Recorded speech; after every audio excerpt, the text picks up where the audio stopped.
Congratulations. You just found out you're expecting a baby and you're really excited. But there's a part of you that wants to tell everybody possible except for one person. And that could possibly be your employer or your HR manager. And so, what do you do when you find out you're pregnant? Maybe you're preparing to go on leave. And so, I've created a list of questions that can help you walk through so you can understand your rights, the benefits and accommodations that might be available to you. It's important to know what your benefits are and things to consider. As somebody that was discriminated against myself for my pregnancy, I want to spare you the heartache and the headache of having to hide your pregnancy at work because let's face it, you can only hide your baby bump for so long. And also, if you want to share that, that is your right. So I'm here to give you some ideas on questions to ask your employer. So, first off, the number one question is what's the company's maternity or paternity leave policy? So, you really want to clarify this in terms of the length of the time for the maternity leave and whether it's paid or unpaid or possibly a mix of both. Usually in the United States, unfortunately, we do not have a parental leave policy that's national. It's going to be based on companies, and sometimes they're going to ask you to take FMLA or disability so that you can use your disability, whether it's short term, and also including maybe your PTO time. So it's really important for you to understand what your policies and procedures are. Also, understanding how things will change when you go on leave. How will your role and responsibilities be covered? It's important to understand who's going to take over your task. And like myself, I was asked to prepare loads of documentation, case notes, summaries, and nobody actually read it, which was frustrating. I spent so much time seeing my current clients as well as preparing for my leave to come to find out that there was actually nobody there to take over for months on end. And so you're probably wondering, especially if you're a woman and a woman of color, how is this going to affect your performance reviews, potential raises? So it's important to also ask those questions so that you're not shocked if you get overlooked for a promotion or any evaluations. Make sure that it doesn't count against you because that's not right. Also, understanding what is the flexibility for your return to work date. Say that you have a healthy pregnancy and something happens at the birth or delivery, and you need extra time to heal your body, your mind, get some pelvic floor, or see a specialist, or potentially have a surgery. What is your next step? So it's important to talk to your manager and HR to have a flexibility arrange work to policy so that you know that your needs are taken care of as a priority. I know a lot of companies now are adopting a ramp up policy. So when you go back the first month, maybe your hours are shortened or your days are less in terms of your timeline so that you ramp up into your full-time 40-hour, whatever that looks like. But it's important for you to advocate for yourself. You might need a doctor's note or other medical letters of support to justify, but it's important to have that conversation beforehand, tentatively, to prepare yourself because unfortunately things happen in postpartum. Also, is there going to be a possibility of having things change? Are there options to come back to work part-time, remote work, hybrid? Is there a more flexible schedule to ease back into the workplace? And so that might fall under a question for your HR or for your manager. And it might be helpful to understand what the expectations are so that you are both on the same page in terms of what is expected when you get back to work. I know in my experience, being a woman of color, I was running a trauma-informed program and I led the whole program by myself. I kept asking for backup and I didn't get that support.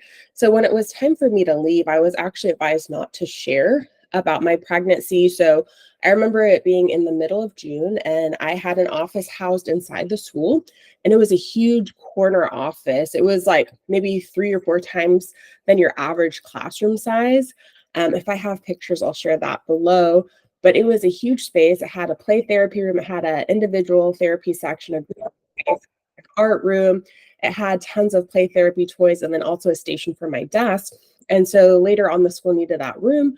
So they moved me to a portable and I had to carry and move all that stuff by myself. And I remember wearing this like heavy black wool jacket to cover up my baby bump because I was very much showing at that time. And I couldn't express that I was pregnant because I was advised not to because it would create stress for that school because they didn't have coverage or a plan B for what was going to happen when I go on my maternity leave. And so, as you can tell, that increased my stress, my concerns over my clients. I worked with a lot of high trauma, high needs kids, and also stressed out teachers. And so it was really hard to even go on that leave comfortably, knowing that I didn't have the support for my high needs clients. And so these are some questions and things to consider when sharing your pregnancy, your due date. Sometimes there's going to be questions that you can ask your HR, but I encourage you to prepare ahead of time. So write down your questions, schedule a call, and run through it. And then you can also notify HR that this is a conversation really just between you and HR, that you don't want your manager to know yet, or you don't want your team to know yet. It's really up to you also, depending on your pregnancy, previous loss, grief experiences in your perinatal phase. And so really use your own discretion and trust yourself. But other questions that might be helpful to consider are, what are your benefits during your parental leave? It's important to clarify what happens with health insurance. Sometimes your employer will let you stay on and then you just pay out of pocket. Sometimes your 401k contribute, they get paused. What will happen during your leave? Those are important questions because it's really important for you to have health insurance and health coverage, especially when you're giving birth. And that's something that you would like to talk to your HR about, to set up a plan, whether they can deduct it or go on automatic pay. Also, a friendly reminder that once you give birth, you have to add your child on as a dependent. And if you don't do that, I believe within 30 days, it might be less for some companies, your child will be billed private pay, and that is going to be crazy expensive. So I encourage you to plan for that as well. Put a reminder in your phone to call your insurance, update them about your pregnancy and your due date, and let them know the date of birth of your child or children, and they will update that on your behalf. Also, it's important to understand family medical leave. What are your FMLA protections? Do you qualify for FMLA, which provides about 12 weeks of unpaid job protected leave?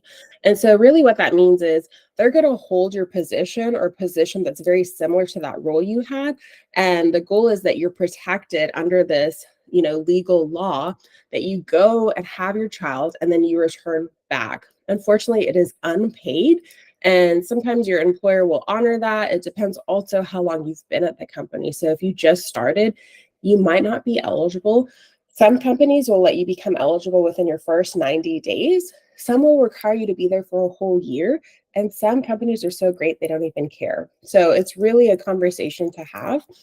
And also something to consider: does the company offer parental leave for short-term disability? And it's really unfortunate that they have to use the word disability to have a child, but that's the legal terminology that they're using for coverage. So short-term disability means that you might get paid a certain percentage of your income. For me, I was paid about 60% of my income for that time because I selected short-term disability when I was doing open enrollment, and I also had to select and pay extra for it. But I knew that that year was the year I was going to have a child, so I went for a really low deductible but higher payment for my insurance so that I could meet the deductible and have it covered at almost 100% for my first birth. But that really depends on when you're giving birth, because if you're eligible for that and say your baby is due in February and your plan starts in January, that whole plan is going to start over again. So something to consider when you look at your benefits plans, or if you have a partner that has insurance, something to have a conversation about. Also, a great question that I get asked often is, what happens to sick time, vacation time while on leave? And that's really up to your employer. Sometimes before your short-term disability kicks in, they're going to make you burn through all of your PTO first, and then start the date of your short-term disability to kick in at like 60% or however much that plan is. Oftentimes you lose all your PTO during that time. And so it's something to consider when you take vacations or time off. If you want that paid time at 100%, that's going to be your PTO time. But like I said, every company organization is very different. So it's important to have these conversations now and early as you prepare each month how much PTO is accrued or saved or used, especially as we head into the holidays.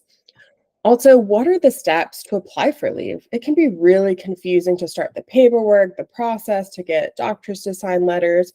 So find out what documents are needed. I know for myself, whenever I gave birth, I had a call, I think, the next day and let them know that I had the baby. This is the date of birth. And then I also had to let them know if the birth was vaginal or if it was a C-section. C-sections give you an extra couple weeks, and I feel like they should give you longer because you're literally cutting through 8 layers of skin and muscle and tissue, and that is a major surgery. The vaginal birth process also does take a long time to heal from if you have a tier 1, 2, or 3, but those are things that you would let them know, and they would put in how much time you get covered. If you need more time, or if you have a complication, or if you have a tear, or any of that, that's important to also convey while also protecting your confidential and personal private information. Also, some things to consider is, once you file the paperwork, what are the next steps? And can you just leave that alone and trust your HR to do it, or does your doctor have to provide any information? These are all things to consider. And also, when you go on parental leave, what will happen when you come back, right?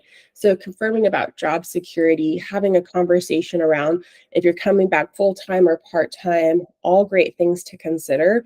I know that when I was working at the place, the expectation was that I had to come back full time. And when I talked to all of my counterparts, we actually had a mom group that we'd go to like during our unpaid time, and we'd all come together and talk about things and, pregnancy and motherhood. And it was such a great supportive group. And a majority of my peers were white women. So they were actually given opportunities to have part time work or to flex their time or to have these extra perks.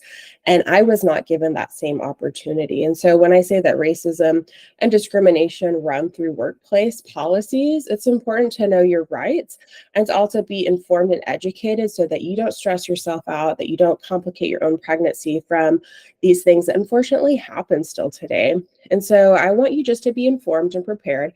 This is not to scare you. This is really just to encourage you. If you need that extra support, my specialty is perinatal postpartum wellness. I love to advocate for women.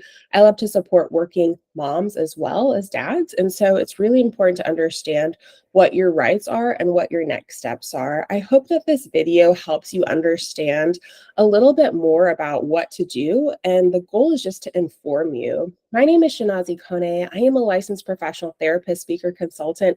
I'm here to cheer you on, and I wish you the absolute best birthing and postpartum experience. Have a great day.